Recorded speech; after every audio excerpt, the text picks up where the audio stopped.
এটা কি সত্যি সভ্য সমাজ? আবারও নারীদের সম্মান নিয়ে নোংরা খেলা। কলকাতা রুবি জেনারেল হসপিটালের লেডিজ টয়লেটে গোপন ক্যামেরা বসানোর অভিযোগ। অভিযুক্ত হাসপাতালেরই এক সুইপার, যাকে হাতে নাতে ধরে ফেলা হয়েছে। ঘটনা সামনে আসতেই শুরু হয়েছে তীব্র ক্ষোভ। চেক করে নাকি পাওয়া গেছে প্রায় 1 ঘন্টার ভিডিও ফুটেজ। প্রশ্ন একটাই, নারীদের নিরাপত্তা কি আদৌ শুধু কথার মধ্যেই সীমাবদ্ধ? চলুন পুরো ঘটনাটা দেখে নেওয়া যাক।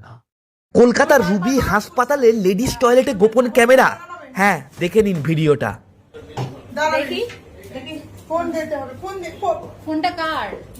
উনি বারবার দেখি দেখি দাঁড়ান দাঁড়ান, আপনার আমি কিন্তু আপনার ভিডিও ভাইরাল করব, সোজা কথা। না উনি ফোনটা দেবেন, উনি ওনারই হবে। না না আপনি ফোনটা না, আমি চলুন বাইরে, বাইরে চলুন, চলুন বাইরে, চলুন বাইরে। আমি পুলিশ ডাকতে বাধ্য হব। আমি অসুবিধা দিই কেন? বাবারে বাবা, আমি অসুবিধা দিই কেন? আরে উনি বারবার আজ যদি আরজি করের ঘটনা সত্যিকারের বিচার হতো, তাহলে কোনো ছেলের সাহস হতো না লেডিস টয়লেটে এই রকমভাবে ক্যামেরা অন করে ফোন রেখে দেবার। গত 15 বছরে যেভাবে মাননীয় ধর্ষকদের পাশে দাঁড়িয়েছেন, তার ফলেই পশ্চিমবঙ্গের নারীদের ওপর একের পর এক এইভাবে নির্যাতন চলছে।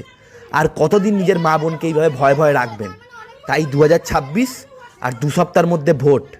এবার পাল্টে দিন এই ধর্ষকদের সরকারকে, যারা নারীদের সামান্য সুরক্ষা অবধি দিতে পারে না। ওনার হাতে ফোন। চলুন বাইরে। যাচ্ছি ম্যাডাম, আমি আসলাম তো দেখার চলুন, জন্য। হ্যাঁ হ্যাঁ চলুন, আমি দেখবই। আমি ওনাকে ডেকে নিয়ে এসেছি, আমি দেখেছি, ফটো তুলে রেখেছি আমি আমার মোবাইলে। ঠিক আছে ঠিক আছে ঠিক আছে, আচ্ছা আমি দেখছি। চলুন রুমের ভিতরে ও এরকম করেছে, আমি ওয়াশরুমে চলুন, গেছি, দাঁড়ান। আমি দেখেছি ওয়াশরুমে ক্যামেরা লাগিয়ে রেখে দিয়েছে ফোনটা। তাও ফিমেল ওয়াশরুম, ফিমেল ওয়াশরুম। না না আমি আজকে এই ভিডিওটা ভাইরাল করবই। দেখা হয়েছে ওর মুখটা তো ভিডিও তো আমি আজকে ভাইরাল করবই। স্যারকে যেতে দাও, স্যারকে যেতে দিন। বড় একটা একটু স্যারকে আমাদের ডক্টরকে যেতে দিন। ছি ছি ছি, স্যারকে লাইন লাগিয়ে দাও স্যার। এত বড় ইস্যু হচ্ছে। স্যারকে বারবার আমাকে বের করতে চাইছে, আপনি বের হন, ঝুলে নেবে ওই জিনিসটা। ফোন খুলে দেখাতে হবে, ফোন খুলে দেখাতে হবে।